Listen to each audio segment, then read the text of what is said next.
Selon le MEDEF, le mouvement des entreprises de France, l'Afrique s'est imposée comme un continent de croissance, d'investissement et d'attractivité.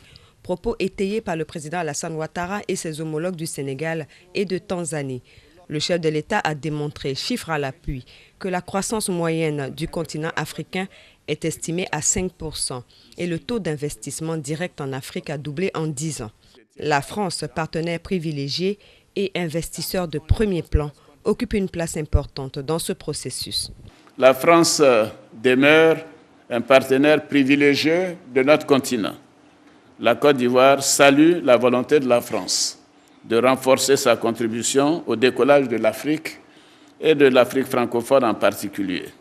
La France est une amie de la Côte d'Ivoire et nos deux pays continueront ensemble à œuvrer à l'approfondissement de leurs relations économiques empreintes de respect mutuel, pour le bien-être, bien évidemment, et les intérêts de nos deux peuples, de ceux de la sous-région.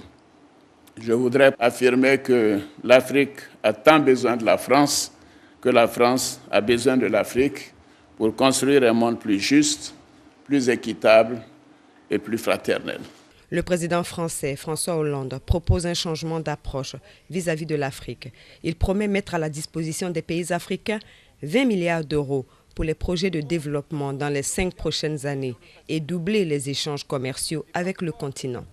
Nous regardons l'Afrique comme si elle était le continent souffrant. Et nous ne voyons pas encore que l'Afrique est le continent de demain, le continent d'avenir.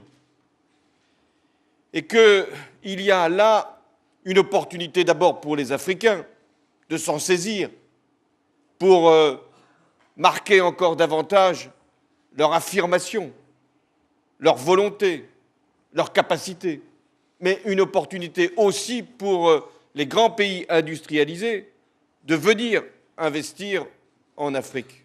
Le président français a annoncé que depuis 18 mois, les formalités de visa sont simplifiées pour les entrepreneurs, les étudiants et les artistes. Il a promis la création d'une fondation franco-africaine pour la croissance en 2014. Celle-ci mettra un accent particulier sur la formation professionnelle et le partenariat.